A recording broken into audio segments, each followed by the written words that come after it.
All right, so it is time for another beta branch 1.4. 1.3 has gone live, and pretty much all the patch notes from the 1.3 hotfixes that we covered in our last video are in the 1.3 main patch. So if you missed those, you can jump back and take a look. And I'll go through real quick the 1.3.1 patch notes, but they pretty much just apply to multiplayer.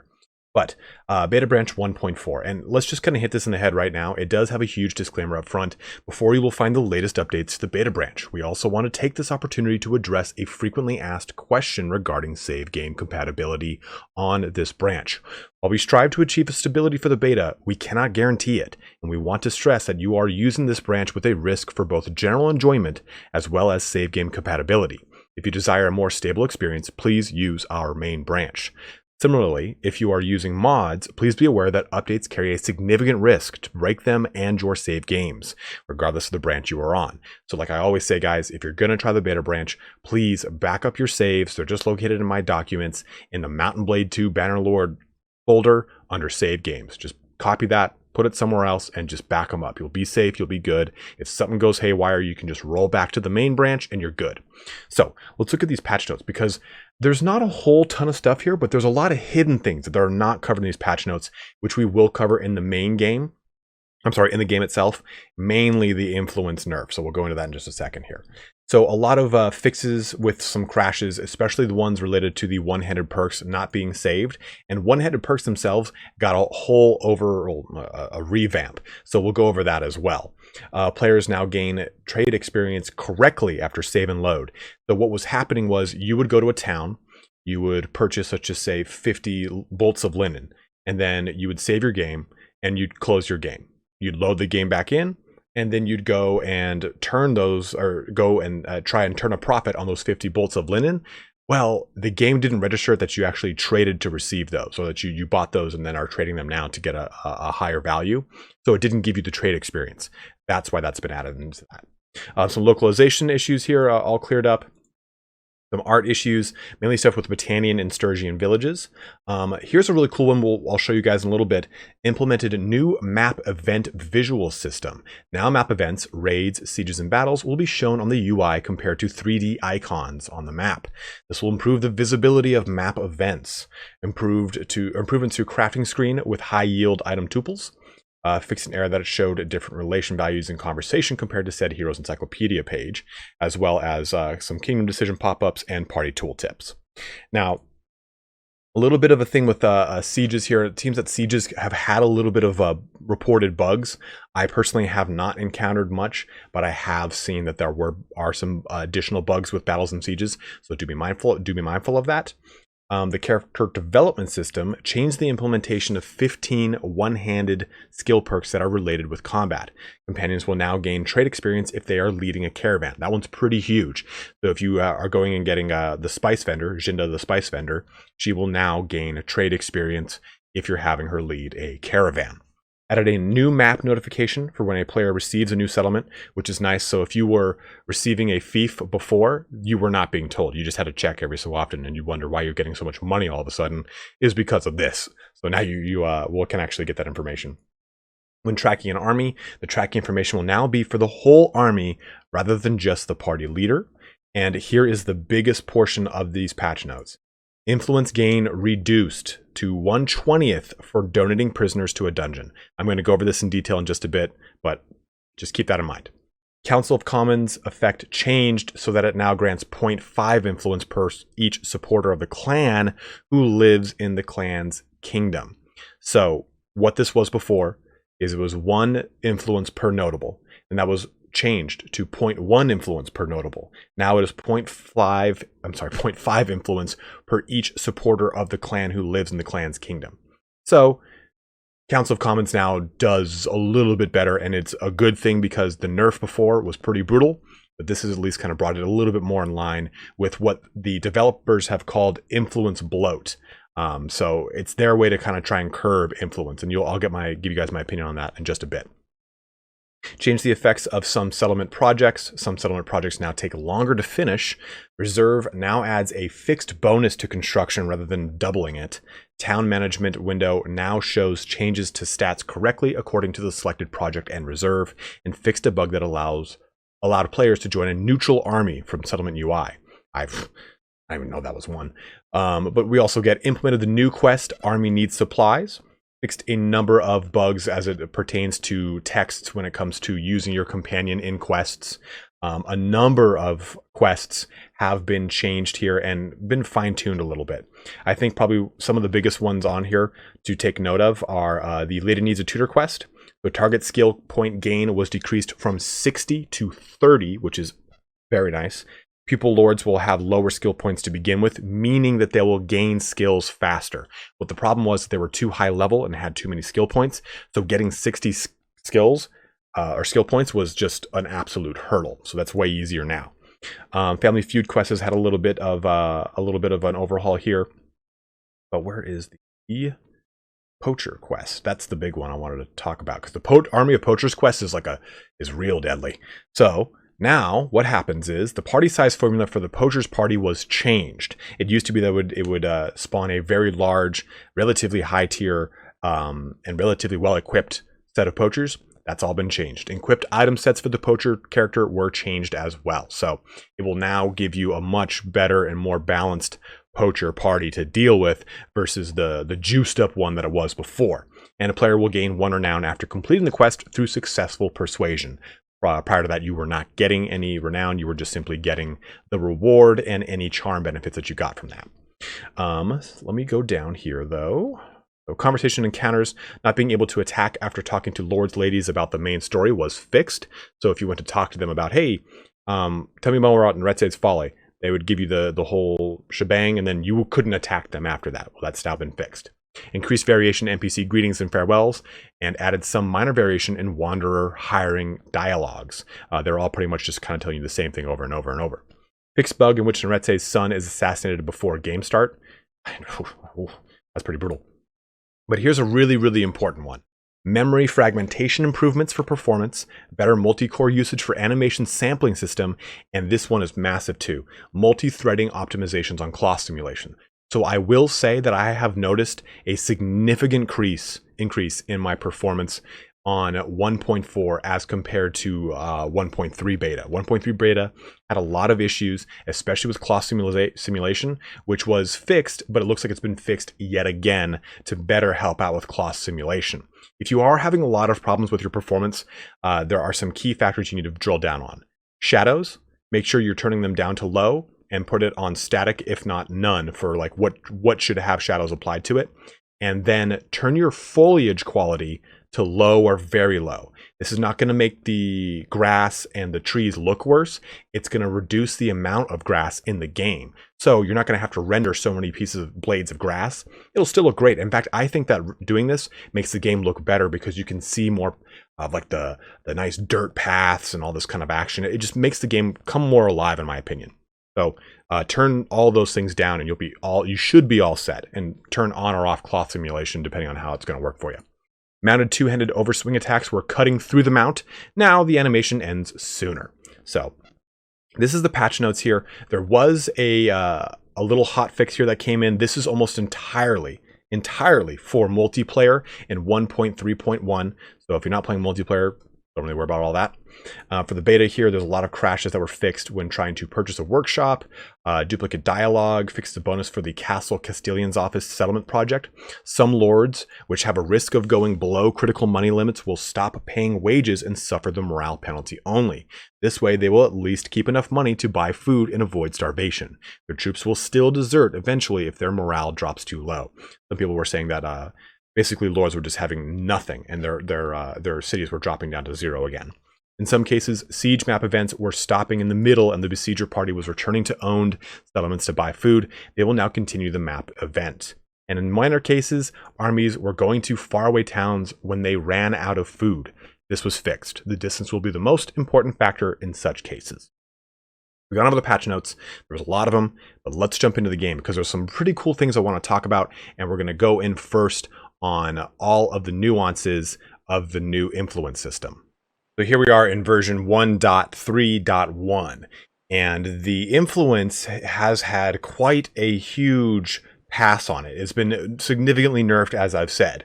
And I guess the big focus here was to kind of say, hey, it's too easy to get influence. I mean, this character's got 1300 and I don't really care. I mean, it used to come to me so quickly and so easily that I didn't have much of a problem here.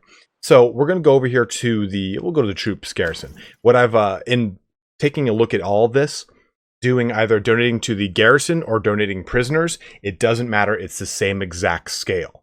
So the way that influence is gained is based off of roughly the tier.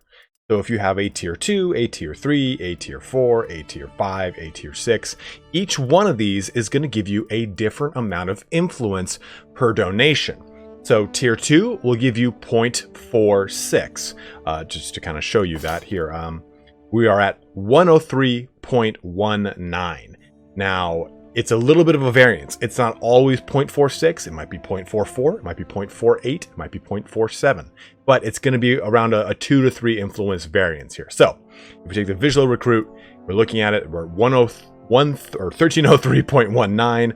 I press done and hover over here. It's again about a 0.46 increase. So it's the same thing that's going to go up for every single tier that you decide to donate. So tier 3, go down to tier 3 archer here somewhere along the line. I know I've got one. I had one. It was here a second ago. Aha, there's the hunter. So the tier 3 hunter, tier 4 archer, tier 5 Kazate lancer, and then a tier 6 imperial cataphract. Now the tier 3 is going to get us 0.75 influence. The archer, the tier 4, is going to give us 0.81 influence. And then the tier 5 is going to give us 1.01 influence, give or take. Now, tier 6 is going to give us the most at 1.48. So if you're running on version 1.3.1, you now understand how the influence works. This is the same way for donating prisoners as it is for donating garrison units. It's on a sliding scale. The higher the tier, the more influence, with the most influence gained, especially from the tiers 5 and 6. When you take a look at this, it's around 0.17 or so increase up to tiers 5 and then 6, with tier 6 giving you a 0.47 increase jumping from tier 5 to tier 6 in its donation value. So you can see how influence has been curbed a little bit. Let's take a look at this though in the 1.4 beta. So here we are in beta branch 1.4. Now remember with the patch note, it is 1/20th of the effectiveness of donating prisoners, not donating troops to a garrison.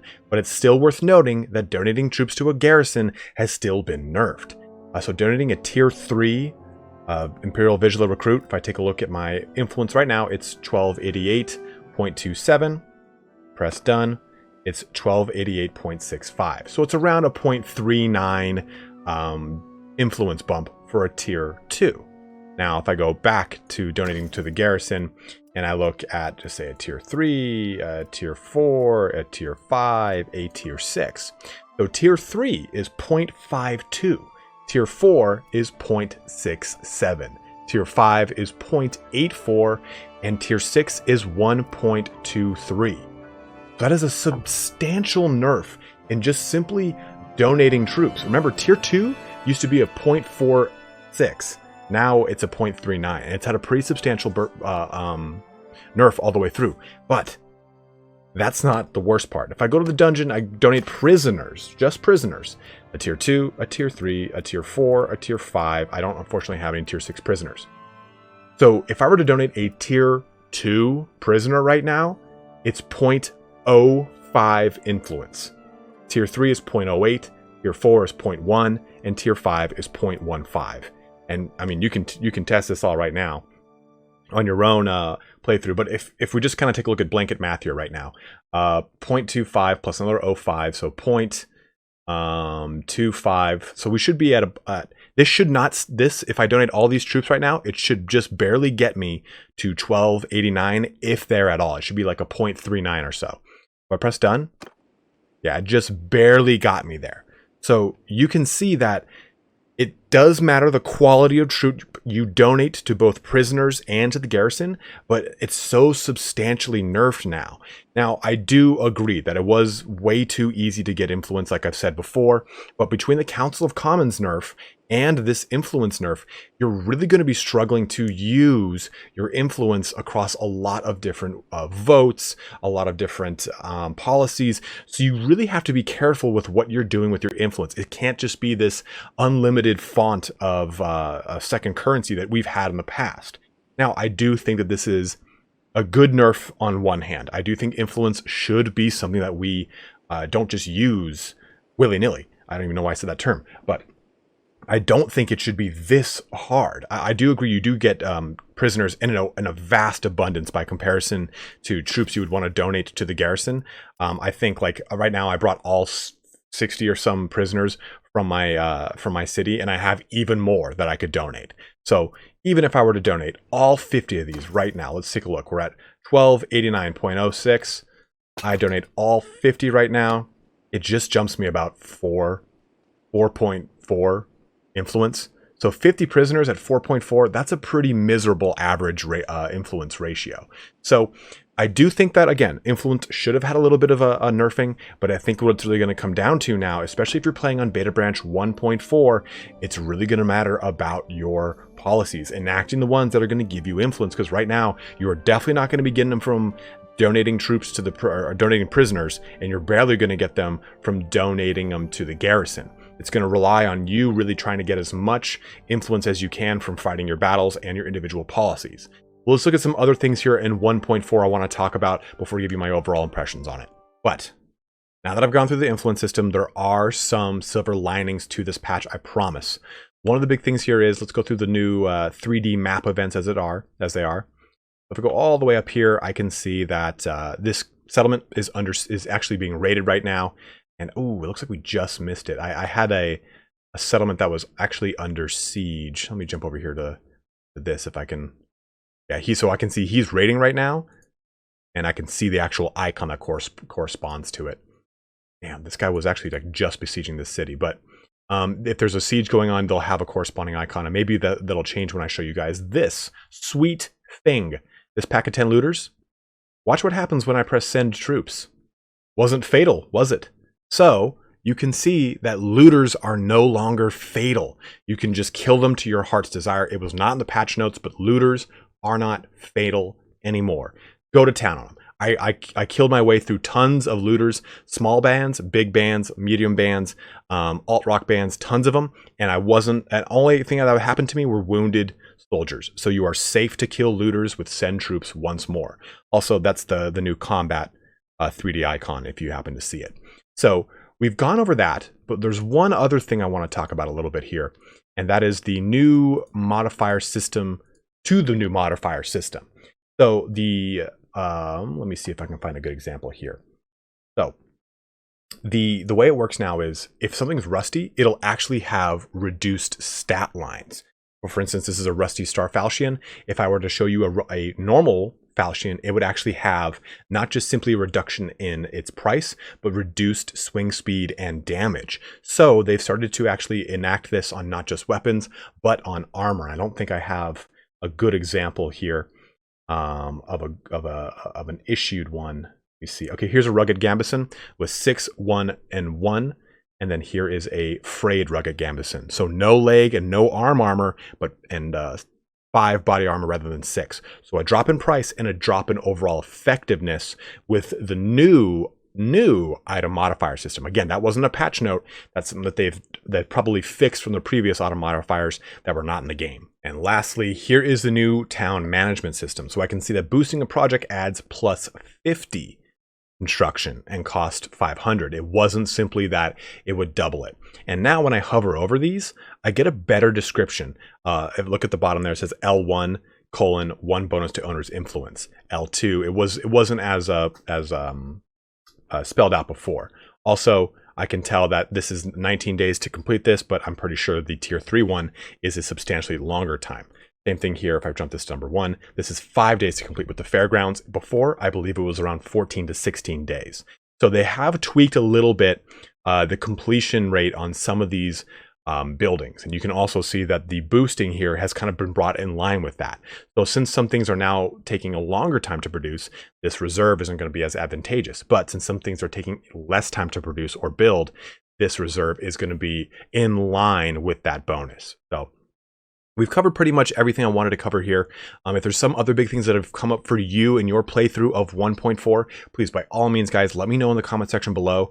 My opinion of 1.4 is you might want to hold off on this. I think that the influence nerf is too substantial, and as a result, I think that it'll probably be hotfixed in a coming patch or two, especially since Council of Commons was nerfed and then brought back up a little bit. So I would wait at maybe 1 or 2 hotfixes with the beta branch 1.4 before you sink your teeth into it 100%. And I've also seen a lot of issues with people noticing stuff with the bandit hideouts and with sieges. So I think it's worth waiting on. The last thing here is the change to the one-handed system. So, or one-handed perk system. If it has a padlock, my assumption right now is that the perk does not work. I have not 100% tested this, but I'm pretty sure that's the case. So, but they've changed against a lot of these. So Basher here, shield bashes now deal 50% more damage and stun your enemy for longer. That was a perk that was over here before. So it's made a good swap. It's useful right out the gate. I like that a lot. But looking at some of these other ones, Deflect blocks you make with one-handed weapons 50% stronger against crush throughs. Interesting. Increase your damage with axes and maces by 5%. It used to be one or the other, and in different sets of the different portions of the perk tree. Strong arm is a 2% swing speed increase. Shield bearer reduce the effect of wielding a shield on your combat movement speed. It used to say 50%, but it doesn't tell us anymore. Cavalry, while mounted, your one-handed weapon damage is increased by 5%. I believe that wasn't even on this perk tree that I remember. Dualist, 20% more damage while wielding a one-handed weapon without a shield. That was, again, a perk that was down here. Trainer, hit points increased by 2. This used to be hit points increased by 3, and it was this perk. The swap locations, pretty much. Arrow catcher, larger shield protection area against ranged weapons on shields. I believe that was earlier around here in the 50 or the 75 range. Shield wall, your shield takes 20% less damage while blocking the wrong direction. Increase your party limit by 15. That was never on here that I remember. It reduces recruitment cost of infantry troops by 30%. Again, that was never on here, so that's pretty nice, especially for a party leader or a governor. Your stand united, troops in your party start with +8 battle morale if you are outnumbered, which is pretty nifty. Troops in your party gain 5% more experience after every battle. Very nice. Your shield takes 10% less damage. Increase your combat movement speed by 5%, which is great, which is so great because you used to have to rely solely on athletics. At least you're getting a nice 5% boost from your one-handed skill tree. Then you've got increased damage with one-handed weapons by 5%, all of your one-handed weapons, which is quite nice, and you gain 5 hit points. Lastly, Way of the Sword, every skill point after 200 grants you 0.2% attack speed increase and 0.5% damage increase with one-handed weapons. So usually the par for the course for that last line here, it's two-handed mastery for this one over here, and I think the polearm gets something similar. Oh, no, it's couch lance. But hopefully, again, this gives you a really good breakdown and good idea of whether or not you want to tackle 1.4 this weekend. I think if you do, please back up your save. The pasting into the banner section is still not added into the game, so you would need a mod for that. I clearly still have my White Scars one here, but I think 1.4 is worth waiting on unless you really want to get your hands dirty and test it. I'd say give it a week. Get some hot fixes in here around Tuesday or Wednesday that'll hopefully kind of bring that influence gain a little bit back in line. Like I said before, influence should be harder to get, but maybe not this hard when it comes to donating prisoners. Maybe bump up prisoners a little bit. 1/10, I'm cool with that, but not 1/20th. That's very brutal. But as always, guys, thank you so much for watching here today. Don't forget to like, subscribe, leave a comment below about some of your experiences with 1.4 if you've been having any. If you have any troubleshooting, I'm more than willing to help you out as best I can. Unfortunately, my knowledge of the game is only bound to the 200 some hours I've now put into it. So hopefully I can help you out, but if not, I'll see if someone in the comments can help you. But as always, thank you so much for watching here today. Have a good one and take care.